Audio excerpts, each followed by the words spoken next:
వీళ్ళకి ఎంత ధైర్యం అంటే వీళ్ళందరికీ కూర్చోబెట్టి కోర్టులకు వెళ్తారు. కోర్టులకు వెళ్ళి నా మీద ఒత్తిడి పెడతా ఉన్నారు. నా మీద కూర్చోబెట్టి మీరేం చేయలేరు ఇట్లా మాట్లాడుతున్నారు నాతోటి. నేను ఈరోజు ఇందాకే చెప్పాను, ఫస్ట్ దీనికి సంబంధిత పోర్ట్ ఎవరు, సీఈఓ ఎవరో, ఈ స్టేక్ హోల్డర్స్ ఎవరు, వాళ్ళకి నోటీసులు పంపించిన వాళ్ళకి ఆ షిప్ని సీజ్ చేయండి. నేను I want right a letter to home ministry. Amit Shah గారు లెటర్ రాద్దాం అనుకున్నాను. ఇది మోస్ట్ వల్నరబుల్ పోర్ట్. ఇది మ్యారిటైమ్ సెక్యూరిటీకి, నేషనల్ సెక్యూరిటీకి చాలా ఇబ్బందిగా ఉంది. ఇక్కడ కీ ఇన్స్టలేషన్స్ ఉన్నాయి. ఇక్కడ ఓఎన్జీసీ గ్యాస్ నిక్షేపాలు చాలా కీ ఇన్స్టలేషన్స్ ఉన్నాయి. తూర్పుగోదావరి జిల్లా అంతా, ఉమ్మడి తూర్పుగోదావరి జిల్లా అంతా కేజీ బేసిన్ ఉంది. ఒకప్పుడు ఉగ్రవాదులు మనం కూర్చోబెట్టి బాంబేలో పెద్ద నగరాల్లోకి రావాల్సిన అవసరం ఏం లేదు. హైదరాబాద్లో చూసాం, గోకుల్ చాట్ బండార్ లాంటి చోట కూడా వచ్చేసారు. ఇక్కడ వచ్చి ఒక 10 మంది ఉగ్రవాదులు వచ్చి ఎడాపెడిగా కాల్ చేస్తే దిక్కు లేదు. ఇక్కడ వాళ్ళు చనిపోవడానికి సిద్ధంగా ఉంటారు ఉగ్రవాదులు. 25,000 టన్నుల, మన 25,000 కిలోల హెరాయిన్ ఆంధ్రప్రదేశ్లో వైజాగ్ పోర్టులో దొరికింది. That shows the vulnerability. అలాగే మనకి అర్షి ట్రేడింగ్ కంపెనీ అని చెప్పి అది ఇక్కడ విజయవాడలో ఉన్నది, అటు వెళ్ళిపోయింది.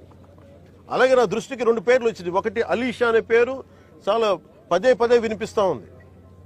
నాకు అర్థం కాదు ఎవరు అలీషా, ఎవరు అని. అలాగే ఇందాక చూస్తే దాదాపు 16 కంపెనీలు ఉన్నాయి.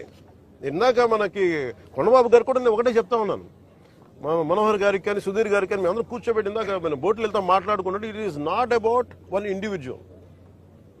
స్మగ్లింగ్ అలవాటు అయిన వాళ్ళు, క్రిమినల్ యాక్టివిటీస్కి అలవాలం అయిపోతే, tomorrow it will be RDX, tomorrow it will be weapons, tomorrow it will pose as a great threat for national security. చేతులు కాలేక ఆకులు పట్టుకున్నట్టు ఉంటుంది. బాంబే కూడా రిపీటెడ్గా అధికారులు ఇలా వదిలేశారు. ఆర్డిఎక్స్ లారీలు, బస్తాలు వ్యాన్లు వచ్చేసి వెళ్ళిపోయినాయి. ఎంత కుదిపేస్తుందో తెలుసు మాకు. సో అందుకని ఇంకా ఆగాలి, ఇలాంటివి చెప్పాలనేది నేను ముఖ్యమంత్రి గారి దృష్టికి ఆల్రెడీ చెప్పాను నేను.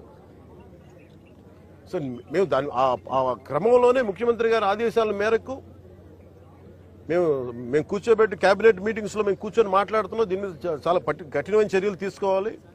అలాగే పీడీ యాక్ట్ పెట్టాలని పెట్టుకున్నాం.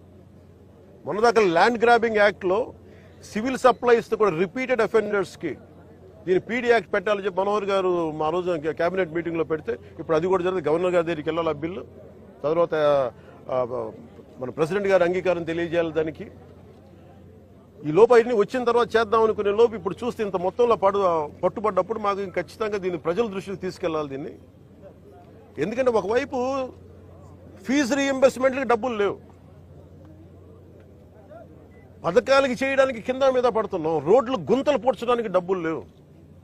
కానీ వీళ్ళ దగ్గర మటుకు 1000 కోట్లు ప్రభుత్వం కష్టంతో, మీ అందరి ట్యాక్సులతోటి, ప్రజలందరి ట్యాక్సులతోటి కొన్న డబ్బులతో, ఇచ్చిన ట్యాక్సులతోటి డబ్బులు తీసుకొని మనం బియ్యం కొంటే, ఆ బియ్యం తీసుకెళ్లి రూపాయి పెట్టుబడి లేకుండా 1000 కోట్లు సంపాదిస్తా ఉన్నారు. There should be a major crackdown on this. దీనికి మన భేదం లేదు. దీనికి అధికారులు కాదు, పొలిటికల్ వ్యవస్థ కాదు, ఎవరైనా సరే ఇది చాలా స్టర్న్ యాక్షన్ అయితే తీసుకోవాలి. This will pose as a national. ఇట్లాగే వదిలేస్తే this port will become a menace for national security. గత ప్రభుత్వం నేను మొత్తుకుంటా ఉన్నాం, మేము ఇబ్బందిగా ఉంది మాట్లాడి. నేను నాకు ఎంత ఆశ్చర్యం, ఎంత డీప్ రూటెడ్ నెట్వర్క్ అంటే, నేను వస్తానంటే నన్ను ఇప్పటికీ 2 months నుంచి ఆపేశారు, నన్ను రానివ్వకుండా. ఉన్నత స్థాయి అధికారుల దగ్గర నుంచి లేదు సార్, అక్కడికి వెళ్తే కొంచెం ఇది అవుతుంది సార్, ఎందుకు సార్, ఇప్పుడు కాదు సార్, తర్వాత సార్, ఇప్పుడు యాక్షన్ తీసుకున్నాం సార్, రిపీటెడ్గా చెప్తా ఉన్నారు నాకు. నిన్న విసుగొచ్చి ఒకటే చెప్పాను, పోలీసు వస్తారా రండి, లేదంటే నేను కూర్చోబెట్టి నేను కారులో నేను వెళ్ళిపోతాను, అధికారులు నా పక్కన రాకపోయినా పర్లా. ఈ నిర్ణయం తీసుకొని ఇక్కడికి వచ్చింది. ఇది ప్రజలకు తెలియాలి. ఇది కొండబాబు గారు కానీ, నాదెండ్ల మనోహర్ గారు కానీ, మనకి జిల్లా వైపు నుంచి కానీ మేము పర్యటనలో మేము పదే చెప్పాం. తూర్పుగోదావరి జిల్లా నాయకులు కానీ, ఎమ్మెల్యేలు కానీ, we gave a word to people. మేము ప్రజలకి మాట ఇచ్చాం, పారదర్శకత చూపిస్తాం, ఇలాంటి అవినీతిని, ఇలాంటి స్మగ్లింగ్ని మేము అరికడతామని. ఆ దిశగా చర్యలు తీసుకోవడానికి మేము ముందుకెళ్తున్నాం. అందుకని మీ దృష్టికి తీసుకొచ్చి దీంట్లో మీరు మిగతా ఇన్ఫర్మేషన్ మీకు ఇస్తాం. అలాగే దీన్ని ఖచ్చితంగా దీన్ని హోమ్ మినిస్ట్రీ దృష్టికి అయితే తీసుకెళ్తాను. Andhra is major hub for ganja and మీకు డ్రగ్స్ అయిపోయింది. ఇక్కడి నుంచి ఎంత డ్రగ్స్ వెళ్ళిపోయినా కూడా మనకు తెలియదు. ఈ రోజున కళ్ళ ముందు మొత్తుకుంటున్నాయి. అదే అడిగాను అందాక మన సెక్యూరిటీ అధికారిని, నీ కళ్ళ ముందు మీకు ఇది కనిపిస్తూ ఉంది, tomorrow it could be weapons also కదా అన్నాను. దానికి మీరేం చర్యలు తీసుకున్నారు బీయింగ్ ప్రైవేట్ పోర్ట్ అంటే? పాప ఆయన ఏం చేస్తాడైనా పిచ్చుకు మీద బ్రహ్మాస్త్రంలా ఉంటుంది. ఎవరి మీద వేటేయాలి? దీనికి కీలకమైన వ్యక్తులు ఎవరు? దీని వెనక ఎవరు కాపాడుతున్నారు వీళ్ళని? ఏ స్థాయి వ్యక్తులు కాపాడుతున్నారు? ఇవన్నీ చూడాలి. గత ప్రభుత్వం ఇప్పుడు ఈ వ్యక్తి కూర్చోబెట్టి చూస్తే మనకి ఏదో మన 16 కంపెనీస్ ఉన్నాయి. వీళ్ళు కోర్టులకు వెళ్తా ఉన్నారు. రైస్ ఎక్స్పోర్ట్ జరగాలి. మీరు ఎనీథింగ్ ఈజ్ పారదర్శకంగా మీరు చేస్తే ఇబ్బంది రాదు.